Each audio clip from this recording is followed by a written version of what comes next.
You wake up in a small mud hut in Bengal just as the sun starts burning through the morning humidity. Outside, a rooster crows, and inside, your wife is already kneeling on the floor, grinding spices on a rough stone while your 3 children sleep soundly nearby. Your family has farmed this exact plot of land for 400 years, passing it down from father to son through generations of peace, war, and shifting dynasties. But your children will inherit nothing.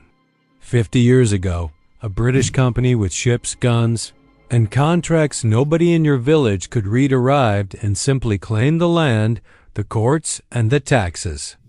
Now you walk out to the fields to bend your back for 12 grueling hours under a blazing sun, farming rice and lentils not to feed your family, but to satisfy a tax collector who demands payment whether the monsoon rains failed or not.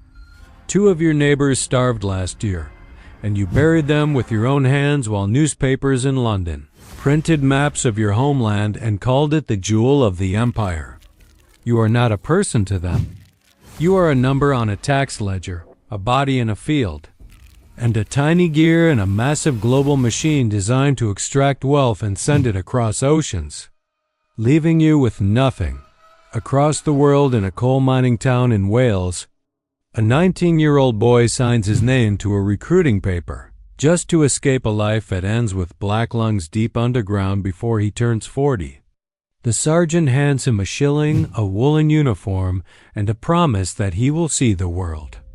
That promise comes true when he is shipped off to guard distant frontiers, watch friends die of dysentery, and fire his rifle into crowds of people he has never met because an officer told him to.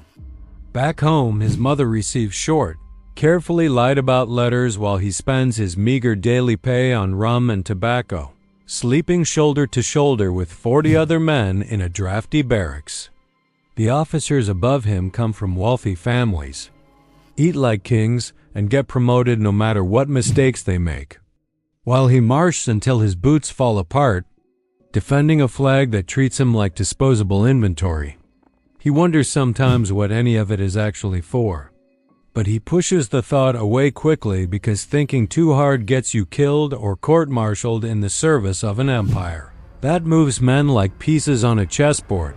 Meanwhile, in a sunlit office in Bombay, a Liverpool merchant sits behind a massive mahogany desk sipping imported tea, managing a vast network of cotton tea and opium shipments that flow seamlessly across international waters.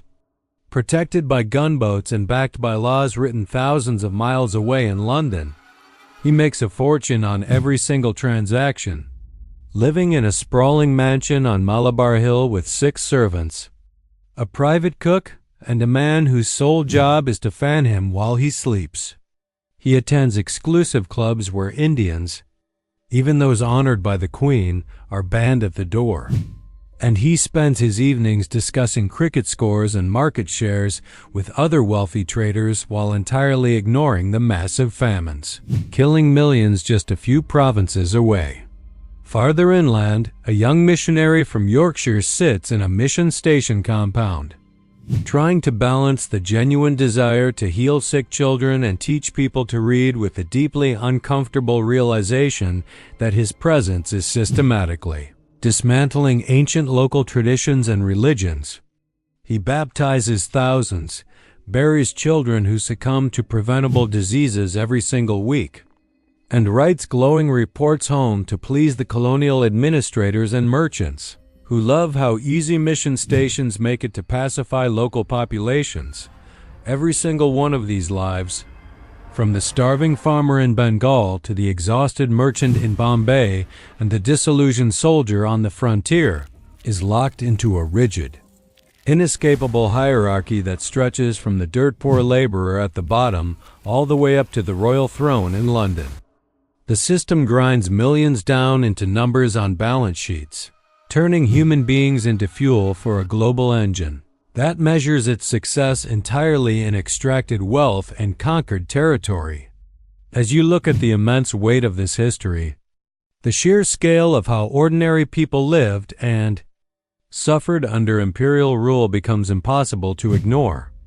are 32 years old and you hold complete control over 500 square miles of territory as a district officer. You rode in on horseback to villages without roads, sitting under shade trees to settle bitter land disputes, direct tax collection, and decide which communities get fresh drinking water and which must survive on polluted rivers. You graduated from Oxford and truly believe British rule brings order and progress to the region.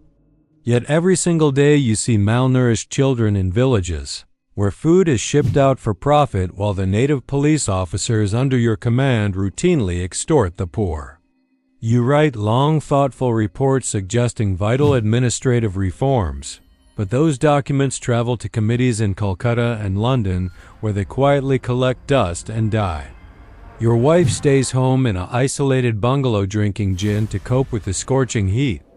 And despite holding more raw authority over human lives than anyone back in your English hometown could imagine, you spend your quiet evenings nursing a glass of whiskey, staring into the dark, and dreaming of an early retirement in a peaceful countryside cottage far away from the burden of absolute power, thousands of miles away in a grand government palace.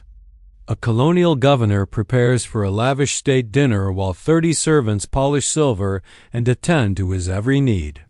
He governs an entire colony, presiding over official parades and signing executive decrees that keep local industries focused entirely on exporting raw materials like sugar, rubber, and gold back to the homeland to ensure the colony stays impoverished while the metropole prospers.